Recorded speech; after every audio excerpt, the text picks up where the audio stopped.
दौंड तालुक्यातील स्वामी चिंचोली हे छोटंसं गाव. या गावात दुर्योधन मिंडे आणि कोमल मिंडे आपल्या 2 मुलांसह राहत होते. त्यांना एक 3 वर्षाची पिऊ नावाची मुलगी आणि 1 वर्षाचा शंभू नावाचा मुलगा असा त्यांचा परिवार होता. दुर्योधन मिंडे हे IT इंजिनियर असून ते पुण्यातील खराडी येथील एका IT कंपनीत नोकरीला आहेत. दौंड तालुक्यातील स्वामी चिंचोली या गावात त्यांचा स्वतःचा बंगला आहे. याच बंगल्यात ते पत्नी आणि 2 मुलांसह राहत होते.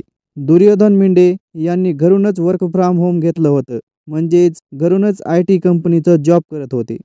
शुक्रवारी रात्री नेहमीप्रमाणे जेवण करून सर्वजण झोपी गेले होते.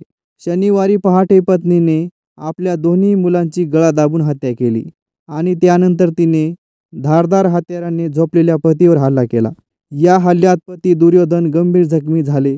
त्यांच्या हाताला आणि मानेला गंभीर दुखापत झाली. पहाटे घडलेल्या या घटनेनंतर तातडीने दुर्योधन यांना बारामती येथील खाजगी रुग्णालयात दाखल करण्यात आले. दोन्ही पती आणि पत्नी सुशिक्षित असतात अशी दुर्दैवी घटना घडल्याने परिसरात हळहळ व्यक्त करण्यात येत आहे. ही घटना दररोजचे घरगुती भांडण यातून घडल्याचे प्रथमदर्शनी समोर आले आहे. 2 मुलांची हत्या आणि पतीवरील जीवघेणा हल्ला यावर पोलिसांनी विविध कलमांतर्गत गुन्हा दाखल करत आरोपी महिलेला अटक करण्यात आली आहे. हा हल्ला नेमका कोणत्या कारणामुळे झाला हे अद्याप समोर आलेला नाही. आरोपी महिलेनं संपूर्ण कुटुंब संपवण्याच्या हेतूने हा हल्ला केला असावा असा संशय पोलिसांनी व्यक्त केला आहे. या घटनेमुळे आरडाओरड झाल्याने आसपासचे लोक जागे झाले. महिलेनं नेमकं हे पाऊल का उचललं? त्यांच्या हसत्या खेळत्या संसाराची माती का केली? भांडण नवरा बायकोचं होतं, त्या मुलाची यात काय चूक होती?